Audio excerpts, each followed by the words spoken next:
Un saludo muy especial desde el municipio de San Onofre, en el departamento de Sucre.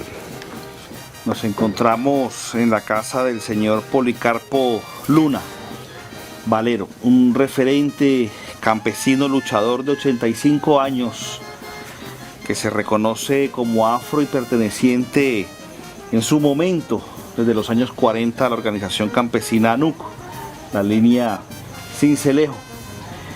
El señor Policarpo libró con su comunidad unas luchas por lo que el campesinado colombiano denomina recuperación de tierra, las luchas de tierra, exactamente en el territorio conocido como La Pelona. Y queremos, señor Policarpo, con el cordial saludo, que nos cuente esas historias de lucha y de resistencia asociadas al territorio. ¿Cómo vivió usted la época de los años 60 y 80 como campesino luchador? Luchando en pedazos de tierra, porque precisamente uno en esas reuniones uno descubría muchas cosas, donde comenzamos a darnos cuenta precisamente que en nuestro medio, en nuestro país, nunca existió la verdad ni la justicia. ¿Por qué? Porque siempre nos venía precisamente uno que nos trataban de flojos en la tierra, porque nosotros era que vendíamos la tierra porque bebíamos mucho ron, bebíamos lo malo, nunca nos hacían lo bueno.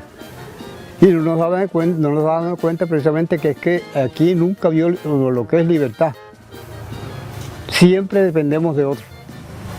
Entonces nos dimos cuenta que nunca los partidos tradicionales de nosotros nos tenían precisamente como la gente que eran defensores de nosotros, sino defensores de un sector de la sociedad. ¿Por qué? Porque hoy se da uno de cuenta, desde ayer que venimos luchando nos damos de cuenta hoy precisamente que siempre quien ha estado en el poder ha sido el capital. Y el que han estado en la miseria estable ha sido el pobre prácticamente desde que el mundo es mundo. Entonces eso lo han cogido, que llevamos en 200 y pico de años luchando por la tierra, y todavía no hemos conseguido la verdadera existencia de la tierra como la debemos de tener. ¿Cómo fueron sus luchas? ¿Qué recuerda usted de los años 40? De los años 40 recuerdo precisamente que cuando se vino la situación de que luchando el licor, obviamente porque nos habían endeudado con los créditos que nos habían dado, porque no eran para salir adelante, sino para que nos entregáramos más. Resulta que ya nosotros nos dimos de cuenta y comenzamos entonces la lucha por lo que decíamos. El licor nos quería quitar la tierra, porque habíamos quedado mal con el Estado.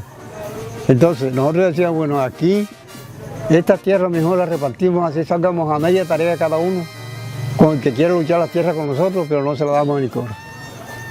Porque nosotros también tenemos derecho a la tierra porque somos colombianos. Entonces ahí comenzamos de aquí, arrancamos y nos metíamos hasta 10 buses de aquí, de San Onofre a Sincelejo, nos tomábamos el licor.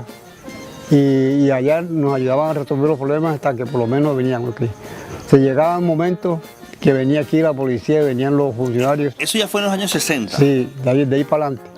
Se venía la policía, los funcionarios, a sacarnos de las tierras y a quitarnos lo poquito mucho que teníamos.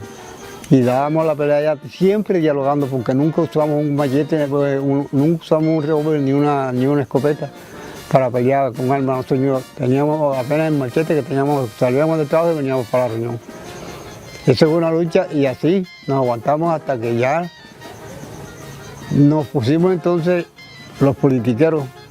Entonces, como ellos vieron que nosotros teníamos un movimiento independiente, que no teníamos que venir de ellos a buscar ayuda, ni mucho menos, sino que nos íbamos arriba y conseguíamos. Entonces, ¿qué pasa? Que ya cogimos entonces la situación de la lucha por la tierra y comenzábamos, repito, aquí venían funcionarios de Sincelejo dispuestos a saludarnos y nosotros siempre nos quedábamos. hasta que se vino entonces el problema de la política. Ya entonces cuando se viene el problema de la política, comienzan los politiqueros de aquí a llamarnos a nosotros, pero nosotros no le hacíamos caso. Ya nos apartábamos de ellos entonces cuando vieron que no nos podían sacar porque también querían que nos sacaran, fue cuando precisamente ya se agarran y comienzan entonces a tener pie de vuelta en los funcionarios, en los representantes. Fue cuando entonces, porque nosotros ya se nos metió una tesis, teníamos de ahí para acá, conseguimos una picadora de yuca, conseguimos un tractor, conseguimos un lago, ahí está el lago, conseguimos la ayuda de la carretera, esa carretera es todavía de nosotros porque la tierra que está ahí se la quitamos nosotros las parcelas para haber hecho la carretera salir en Salejito. Bueno, esa carretera es de nosotros. Señor Policarpo, la reforma agraria. La reforma agraria, de esa sí no le sé decir a fondo porque yo cuando llegué a la Perona ya la reforma agraria ya fue un proceso que había pasado.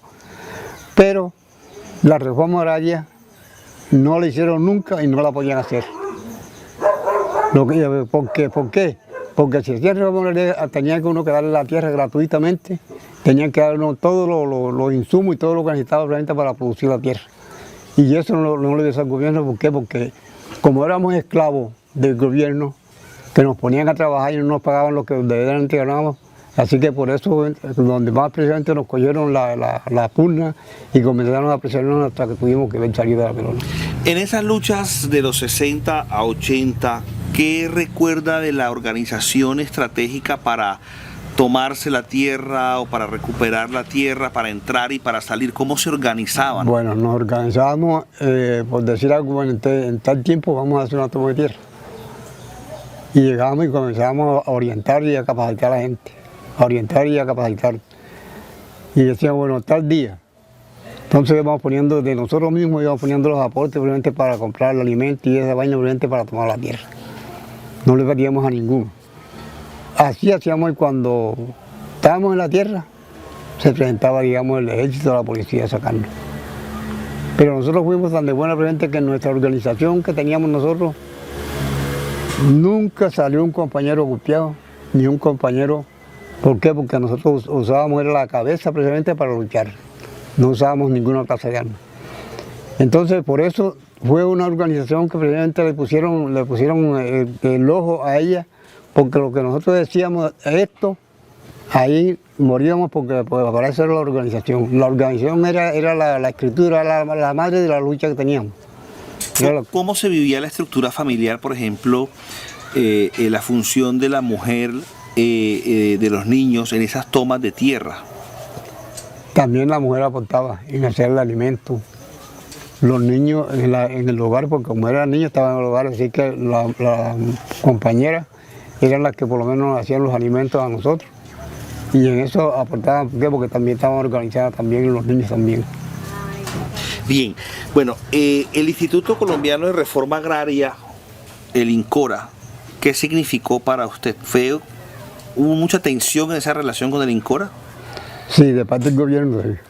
¿Por qué? Porque tan así fue que yo nunca trabajé por lo menos con el INCORA. Siempre trabajamos acá, digamos, con la situación del gobierno, con unos proyectos y unos programas presentes de lo que no era del INCORA. ¿Por qué? Porque el INCORA, como le dije, el INCORA no, para lo que fue hecho nunca funcionó. Porque yo digo, si hubiera sido un proyecto para que verdaderamente para lo que lo hicieron, aquí hubiera una reforma agraria o INCORA, estuviera aquí alguna reforma agraria por lo menos en Cantañaral. Pero es que no las tiene, no las adquirió. Y no las adquirió por lo que estaba diciendo, porque precisamente tenían que dotarnos de tierra. ¿Qué sucedió con la Caja Agraria? Los créditos de la Caja Agraria. La Caja Agraria también eran créditos no para el campesinado, porque uno iba a solicitar el crédito y se lo venían a dar uno, cuando ya si es caso tenía 1 o 2 meses de estar luchando para que dieran el crédito, y a veces hasta se pasaba el tiempo por uno recibir el crédito, y lo que hacían entonces era endeudar a uno. Y por eso fue donde por lo menos más uno sufrió tanto porque la entidad no estaba a favor del campesino. Nunca estaba a favor del campesino. ¿Y volvían a quitar la tierra al campesino a partir de los endeudamientos de esos créditos? A donde luchaban no. Donde luchaban ahí tenían, porque nosotros decíamos, si a nosotros, no, en la Pelona, si aquí en la Pelona, a nosotros nos endeudó el gobierno, ¿sí? Por la mala planificación que hizo. Entonces el mismo tiene obviamente que darnos la solución de esto. Y dijimos, bueno, de aquí no sale nadie, seguimos luchando la tierra, presidente, para ¿Qué recuerda usted de la NUC, Línea Cincelejo? De su organización. No, esa organización era donde por lo menos se aglutinaban todas las organizaciones. Esa era como decir, el espejo donde todos nos organizábamos, donde todos íbamos a planificar y hacer los proyectos, hacerlos de idea, ¿no? Por último, señor Policarpo, la Pelona como tal, ¿qué significa para usted en su vida? ¿Qué significa esa tierra para usted? Bueno, para mí significa, porque yo no pienso de más por ahí, para mí significa que fue un proyecto que precisamente cuando estaban haciendo la carretera, llegó uno del proyecto que me dijo que me compraba la parcela. Yo le digo, no, mi parcela no tiene precio. Ay, ¿por qué? Digo, porque ese es el proyecto económico probablemente que hoy yo he conseguido para mí y mi familia. Ahí, cuando yo muera, entonces pero no pude esperar eso probablemente por la represión que nos metieron. ¿Y hoy en día qué pasó con su proyecto, con su parcela? Bueno, está lo que está pasando con muchos. Muchos no hemos muerto, muchos se han muerto precisamente esperando de que a nosotros nos reparen. Y eso yo lo veo muy difícil. ¿Y sabe por qué? Porque precisamente hoy se da uno de cuenta que el gobierno no puede a nosotros darnos lo que necesitamos porque somos la presa precisamente para la riqueza de ellos. Y ellos lo que le hacen a uno es la pobreza y nosotros le hacemos a ellos la riqueza. Y si nosotros probablemente nos dan la tierra, porque somos amantes de la tierra, tan amantes de la tierra, ¿por qué? Porque es que entendemos qué ha pasado con la guerra que se vive en Colombia. Porque nunca se ha tentado con juicio a buscarle el problema de la guerra. Porque el día que Colombia se dote de tierra y campesinos, ese día comienza a aparecer la paz. Porque la falta de tantas oportunidades de trabajo, de empleo, es lo que tiene precisamente a este país como lo tiene la... ¿Por qué no quiere regresar a la Pelona? Porque una cosa es cuando uno pasa el caso en una forma directa y otra por lo menos cuando a fulano le dicen te voy a hacer. Yo tenía, de casualidad tenía yo como dos meses que me había operado, o no, un mes que había operado de esta úlcera. Una úlcera que tengo acá aquí, en Cincelejo. Entonces ese día yo me fui para la Pelona, ya me fui para allá a tomar mi descanso y eso allá, a reconocerme allá. Y esa noche se me metieron por ahí como a las 10 de la noche, se metió un cuerpo de gente con rifle a la casa, golpeándome la puerta que me levantara y abría la puerta. Ya habían matado a varios compañeros por aquí, por esta región. Y yo le dije a la señora mía, digo, yo aquí me van a matar allá adentro, pero yo de aquí adentro no voy a salir. Total que cuando abrí, se metieron 2 y quedaron 4 afuera, con su rifle y foco y eso. Entraron a buscar. Me dice, bueno, siéntelo ahí. Porque entonces yo traté que me daba como un hipo. Cuando yo era así, yo no la cortaba. Y entonces uno, siéntelo ahí, déle un vaso de agua azul. Total que me entraron ahí, fue pasando. Hasta que ellos retiraron. Cuando lo retiraron, dice, bueno, cierra la puerta, no va a pasar nada. Yo quedé ahí tan tensionado que yo no pude más nunca dormir en la Pelona. Porque parecía que cuando iban los perros venir, cuando iban los perros ladrando de noche, digo, ya viene la gente otra vez. Total que eso me tuvo tan traumatizado que todavía hay un momento que yo más nunca he pisado tierra para haber hecho un sueño. ¿Eso hace cuántos años fue? Y eso vamos para allá para 20 y pico de años. ¿Nunca más regresó? Más nunca he regresado. He pasado por ahí, he ido allá, pero más nunca he trabajado. Bueno, es la historia de Policarpo que nos cuenta desde San Onofre, Sucre, su historia también de desplazamiento, pero su historia de vinculación con esas décadas de los 40, de los 60, de los 70 y las luchas campesinas. Su propuesta de paz, su propuesta de fortalecimiento de la organización campesina en Colombia y la necesidad que hay de escuchar la visión de país de campesinos y campesinas de nuestros territorios, en este caso del territorio de La Pelona, departamento de Sucre. Muchas gracias, señor Policarpo, por su experiencia. Respetamos su sabiduría. Son 85 años de vida que tienen concentrada mucha memoria y mucha reflexión sobre la historia de las luchas campesinas por la tierra en Colombia. Muchas gracias.